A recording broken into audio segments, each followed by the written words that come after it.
And this presentation deals with the fundamental issues concerning wastewater and its treatment in Afghanistan.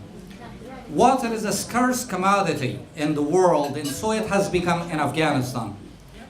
Mr. Azimi's presentation is on how to reclaim wastewater in the most efficient and practical way in Afghanistan. Means that you probably can do it anywhere else, but how do you do it in Afghanistan? Mr. Azimi is President and CEO of Technologist Inc., an international engineering and management consulting company. He has more than 40 years of experience as an engineer, entrepreneur, and corporate executive. In 1999, he founded TI that provided energy efficiency in operations and management services to several federal government agencies in Washington, D.C. In 2004, he launched TI Afghanistan. To date, TI has designed and built more than 80 large and has provided oversight to 1,500 smaller projects. Mr. Azimi has consulted clients like the U.S. Department of Energy, Environmental Protection Agency, and General Services Agency. He writes and lectures frequently on topics related to economic development, job creation, education, foreign investment, and institutional reforms. And without further ado, I would like to call him here to present his valuable presentation. Thank you, Mr. Azimi.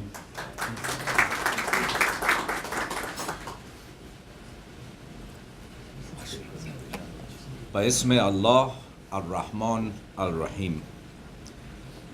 What you're about to hear from me today is a part of one of the 3 presentation or seminars that I give. Actually, I prepared and delivered for the Afghan Society of Architects and Engineers in Kabul in 2018. The objective of the presentation was to provide some of the most basic information on the wastewater remediation processes that is actually customary in the world and is being used in Afghanistan. We are talking about ground reality, what is happening in Afghanistan, or what has happened in Afghanistan. When I did give my presentation, I actually I had it not a presentation, but more like a two-way conversation. Basically, we all know, we all know about global warming. Afghanistan did not skip or escape that particular problem. Those of us who are above 50 years old, we remember Kabul, how cold it was, the snow, the rain. Actually, the river was flowing, but that is no longer true.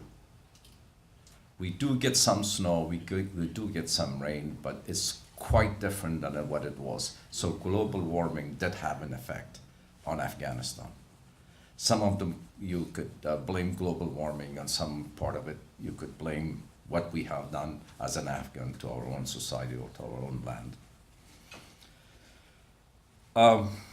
One effect of this kind of environmental disaster is the aquifer in Kabul.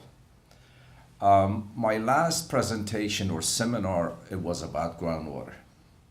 And I did a quick statistics around Kabul. In some parts of Kabul, I found out that the water level went down as much as 80 meters. It's amazing. Hopefully someday I'll be standing here and give you that presentation on groundwater in Kabul. And it's very, it's actually very threatening. It's very alarming, if you will. Anyways, when we talk about, you all know about some of the basic water reclamation methods. And we will talk and I will show you some of the stuff what's happening in Afghanistan. And then we go from there on and tell you what's possible, what's not possible. And I just want to basically kind of like there's a claim about why we don't have waste reclamation in Kabul or wastewater reclamation in Kabul, because we don't have a centralized facility, if you will. That's something we will talk about as we go on, if it's feasible, it's not feasible. Here, I like to tell you, I'm not an expert on wastewater reclamation. However, I have been a part of wastewater processes that were built in Afghanistan, probably more than 50 of them. Today, we are building one right now in Bagram. Okay. But anyways, that's enough of what I was going to tell you up front, but let's go back to wastewater. When I put this together, I made some changes. It used to be called wastewater in Afghanistan as in a glance, or at a glance. So I changed it to wastewater or wasted water. It's amazing what is really happening in Kabul. I give you Kabul as an example, and believe me, it can be Kandahar, Herat, Mazar, but Kabul is a good, very good example of it. When we talk about wastewater, what are we talking about? By simple definition, anything that human touches, any water that human touches or has human, is affected by human, and it's called wastewater. Let me show you something about Kabul. This is Kabul. This could be Kabul of yesterday. This was actually, this photo was, this photo was taken day before yesterday. This is about 2 years ago, maybe in Kabul. I don't know where this is, but I can tell you it could be in Kandahar anywhere. This is, it's fascinating. I have taken this picture. This picture is right in front of my office in Kabul, in Shishtarak. This can be anywhere in Afghanistan, and it's the sad part of what's happening in Kabul today. We are building these ravines, if you will, or ditches. Now we are covering the ditches. Now, I don't know how many of you have been to Kabul recently and you walked by Ministry of Defense from Pul Mahmud Khan towards Shishtarak. They have, that road was one of the first roads that they have this design made. I passed by last year. It stinks because the water has nowhere to go. But the sad story is that these are all water. These are all water that could be used. The aquifer is going down. The lowest place, or the least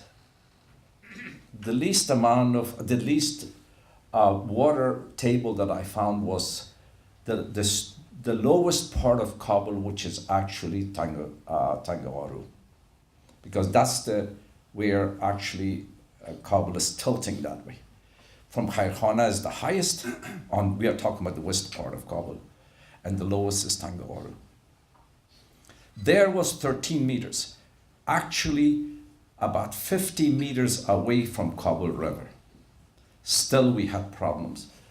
But if you look where this place is, I will tell you where this place is. This place used to be called, guess what? Dandi Wazirabad. The water that is actually is sitting there because it has nowhere else to go. So this is basically what one of the things we are talking about is when we talk about lower water ground level, this is part of it. This is part of it. All of these things that you see. This is very, very customary right now in Kabul. a lot of buildings, a lot of houses that are built, they have what you might call sewer tanks. So they have these big trucks coming in and basically vacuums the wastewater and takes them to the river and dump it in the Kabul River. Now we are talking about raw sewer system. That's number one. Number two, we are talking about lots of wasted water. We are talking about a lot of wasted water where now we are talking about this area, which is, what call it, I think it's called Chamane, Wazirabad. No, it's called now Chamane Babrak. And there is other parts of it, if you remember, at the top of Khairkhana, that part, the water level is like 70, 80. Kasaba is like 70, 80 meters. Okay. So this is what I want to bring your attention. From there on, I will give you some material, but this is important for you to pay attention to. This is Kabul. Okay. Now I'm going to show you Kabul of yesteryears, and Kabul of today. Do you remember this? How many people remember this picture? Quite a few. Right. You see this? This was done in Wazirabad. Do you know, I'm sure, if you go to Sharanau, take a look at Sharanau.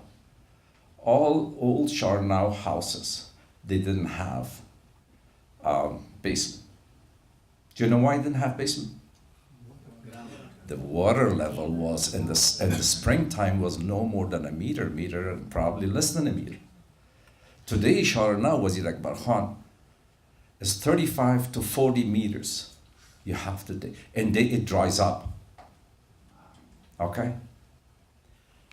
So this is Kabul of today. And in talking about sustainability, we are talking about water, which is the most important. I mean, I'm not minimizing the impact of transportation or anything else, but I'm looking at water, which is so important, and the lives of people. Remember, Kabul is 6 million people strong, and Kabul is no longer Kabul. We took a Google map and put a line around it where Kabul was. We found Kabul that was 10 times larger, or has become 10 times larger than it was 2001. You know, when we talk about Kabul, we are talking about a wall that goes from Tangahoru all the way to Idgai Pahmand. All the way. It's just a one straight walls after walls, houses, buildings, okay? When we talk about Kabul, from now we go from Chaurasia, Logaria, from the other side, it goes all the way to Kalakan. It's no longer Khorizmir. We are talking about 850 kilometers. I mean, this is, which I was a lot more conservative when we did the little work on it. It's 850 square kilometers. It's a big city. It's a gigantic city. So this is what I said, this is Kabul of today. If you watch this very carefully, you don't see many trees. When we talk about sustainability, we talk about water. We need trees, right? How little, how few? Okay, let's talk about now, let's get back to the wastewater. I want to be a little quick, I think. I don't know how much time. Remember, this is actually a 2 hours presentation or seminar. You have 20 minutes more. I have 20 minutes more, okay. So here it is, domestic, industrial, commercial, agricultural, and a surface runoff. Two things is very important in Afghanistan. You're talking about domestic because we don't have industries. We don't have commercial, it's very simple commercial. Agricultural activities are actually getting it has been minimized, except if you were talking about opium growth. It's a completely different name of it. Then it's surface runoff. Surface runoff and water, stormwater. When we remember, gentlemen, all those engineers who you talk about roads, it's very important that you have to pay attention to this, especially in the cities and color. How do we actually get this water back into the ground? Okay. So, can wastewater be reclaimed? This is not me, it's World Food Organization.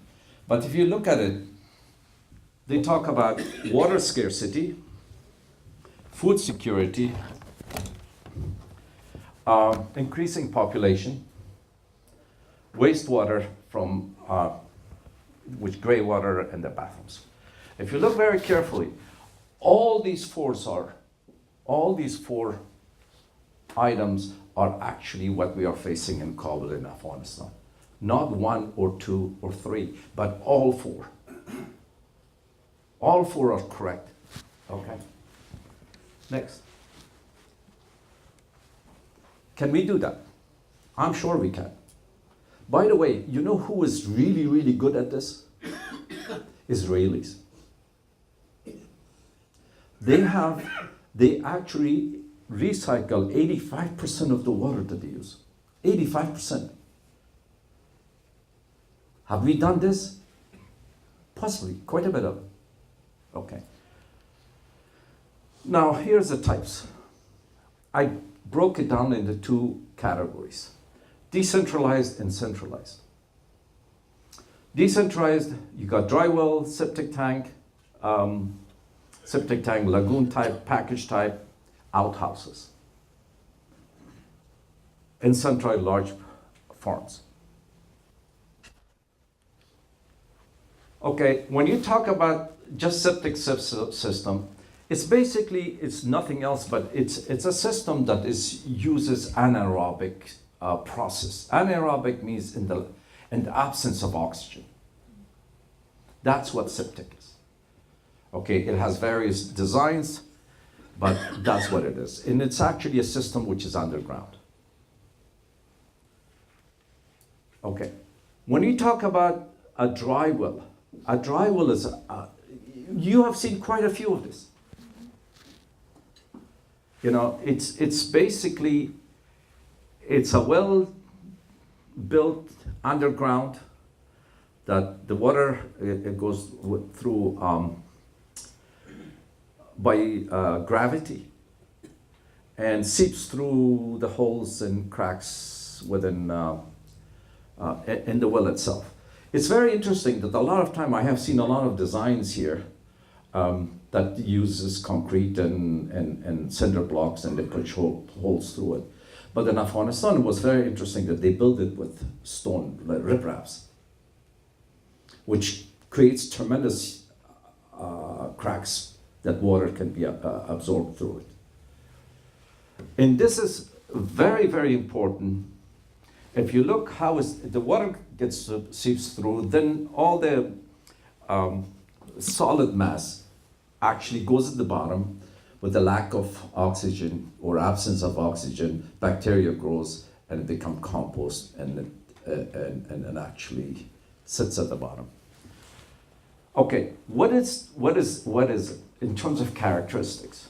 It's anaerobic, gravity, closed loop, you know, all of this if you look at it. When we talk about closed loop, it means that you don't lose any water. That means you're actually recycling it. Okay. This is the most important thing in Afghanistan. Any design that you have, anything that you want to build in Afghanistan, please do remember this. We do not have ability to maintain or operate a system.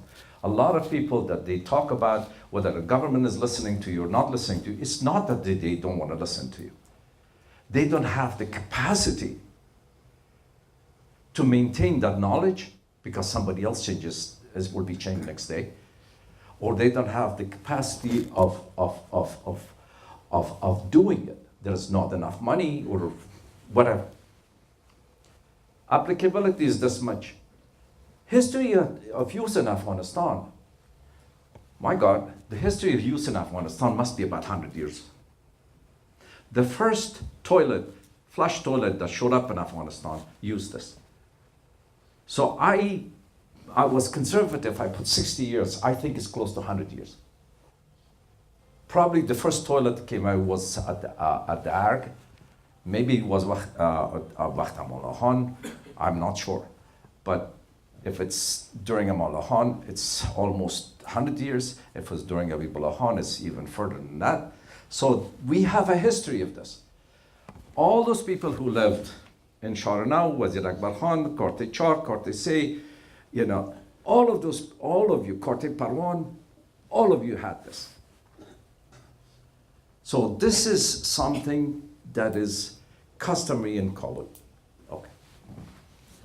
The next one is the same style, the same process, except now you're adding another filter.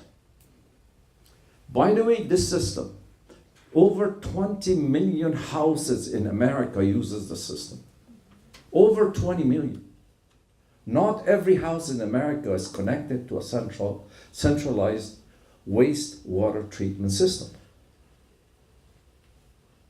Over 20 million. So what this does, it's actually you stop in a septic tank and all the solid actually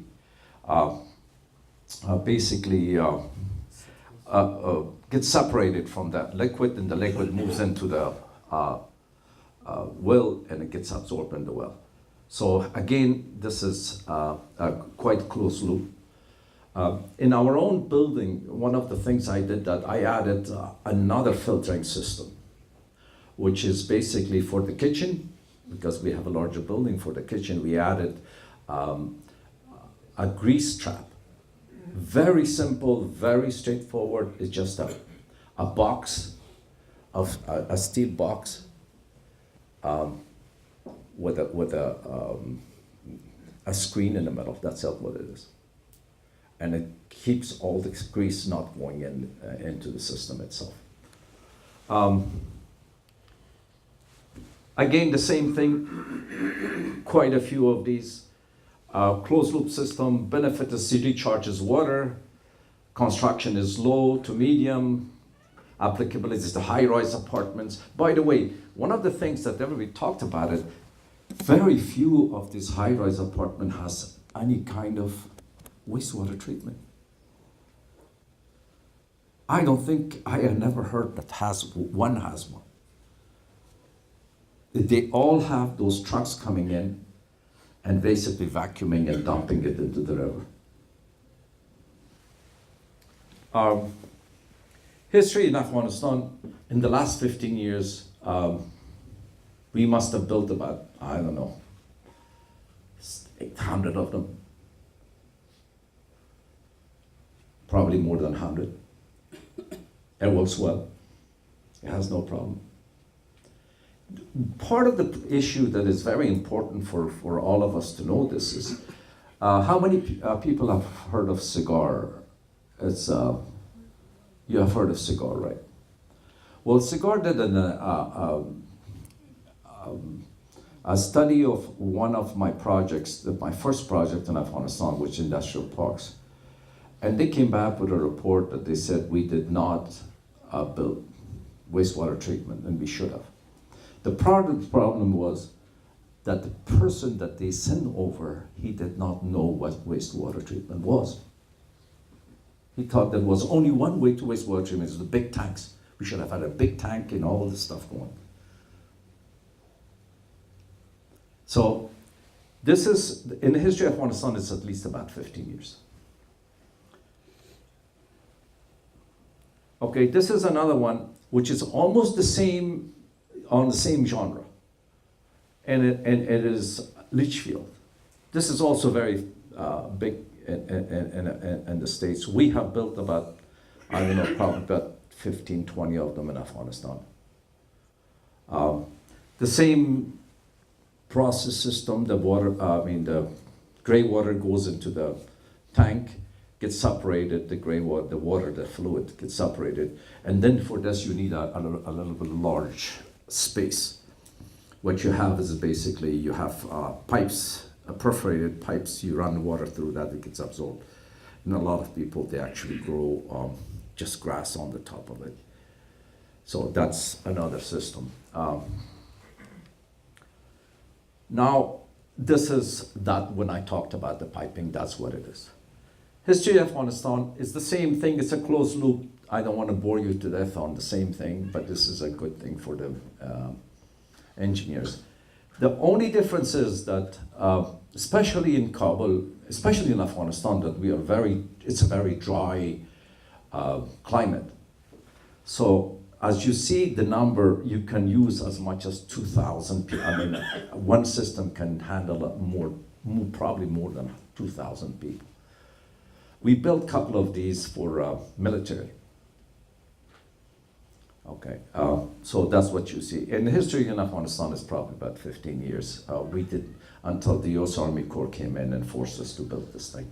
I don't think there was one in Afghanistan in the past. Okay, so these are new systems that actually being, I don't want to say forced, in one sense forced because it's a contractual issue. The other way is actually, this is a technology transfer. We are learning new ways to take care of wastewater. The reason I left this one is because it was for those engineers. I had to walk through them and tell them what to do, what not to do. I don't think you're very much interested on what to do, what not to do. But the most important thing is, a lot of people in Kabul, it's very interesting that they do, is they say, "Jigar shutor party." It's a big thing, jigar shutor party. I don't know what kind of bacteria jigar shutor has, but that's one of the things. But the most very interesting thing is actually baking soda. If you take baking soda, half a glass of baking soda, half a glass of vinegar, stick it in the thing, it cleans up and increases the bacteria. It's very, very simple. Remember, anything you design for Afghanistan, it got to be very, very simple. I'm sorry to say we don't have the capacity. I have seen a lot of incredible projects that they just completely stopped. There is the lagoon one. This is actually, I put it because this is also used as centralized, and both centralized and decentralized. The next two that I'm going to show you, both of them can be that. This is, I think there's a couple of lagoon type. There's one lagoon here in northeast Washington, I think, on the other side of the river. Here, when you talk about the lagoon, you're talking about two different processes at the same time. Aerobic and anaerobic, both oxygen as well as the absence of oxygen. That's how the water gets processed. The water is ready to go and be used, sometimes as a gray water, if you will, for agricultural purposes. Again, we built one in Kunduz. Part of the problem that we built in Kunduz was this, that Kunduz, when you go from Mazar all the way to probably Takhar or Badakhshan, that land is collapsible soil. Anything that you build, you're in trouble. You know collapsible soil is basically as soon as water gets to it, it just drops dead. So we could not build anything else but lagoon, because it's a very thick liner. Rubber liner would last, I don't know, 30, 40 years or something. So we are right now one building for in background. And actually it's one of those processes that or systems that it can go from 200 people to probably 5,000 or 50,000. I have seen some pictures that it's actually big, huge cities. Okay, 5 minutes more. There is the picture of it. That's the picture we built on Kunduz. Okay, if you look at it, that's the compressor air being pumped on the top of it for aerobic processes, but the bottom this is deep enough that becomes dark, and that's where the anaerobic system actually place. This is a package unit type. This is a plug and play, what we call. You just bring a package, you stick it there. This is one of them. I think we did that one in Pushti Sarkh and Parwan, right outside the Chorakor, between Chorakor and Jabal Saraj. And it's pretty good size. It runs between 100 to 30,000 people. History of Afghanistan is about 15 years. But here is a 900-pound gorilla in Afghanistan. I put that one as the end. This is what we call outhouses. This picture, 2 days ago. I would say 99% of Afghanistan, if I'm not mistaken, maybe 95% of Afghanistan, using this system. Okay. So where's the problem with the system? Overground structure, major health hazard, unsightly and bad odors, designed for a different era. And the problem with this thing is, it was designed and was built for completely different era. The time, I don't know, those of us who were from Kabul and saw it, that basically we had all these farmlands from Hotel Oriana. Do you remember that? Kullai Maktabi Biyah. Alak Maktabi Nijatas Chinam Daramani Mingachimangash. All the way to Maidan Tayara, it was completely farmland. The two sides of, except for Cortes Say, the two sides all the way to Darlam, one was farmland, right? And there was no industrial fertilizer, right? So there was a value to human waste. So these things were designed for a time that as soon as somebody used the bathroom, there was farmers coming in and pick it up. But it's not so anymore. There are no farmlands in Kabul. So what you see here, you have to remember this one. Urine, 95% of urine is water. As far as poop is concerned, 75% of poop is water. So you're talking about huge amount of water. You're talking about somewhere about between 200, I think we are supposed to drink the 2 liters of water a day on a normal. So that means you urinate close to 2 liters of water. When you multiply that by 6 million inhabitants, guess what the number is? It's a gigantic number. And guess what we do? We actually take good water from the ground and throw it into the Kabul River. Or guess what? It runs off. You have to see the runoffs now. All the way on the Kocha. Eh? It smells. Look at this. I purposely put that one. Look at the stone here. It has permeated with urine. This is very, very, very sad. The story is that it can be fixed. Very simple. We cannot have this design anymore. Let's make into a pit.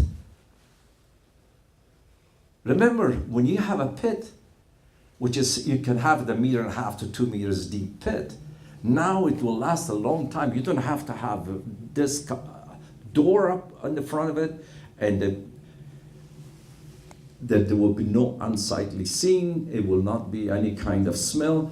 But the worst of them all is this, that they say, I'm not sure about this, but this is a number I have heard, that 18% of suspended material in Kabul, guess what it is? It's human waste. 18% of suspended solid waste. And that is that door.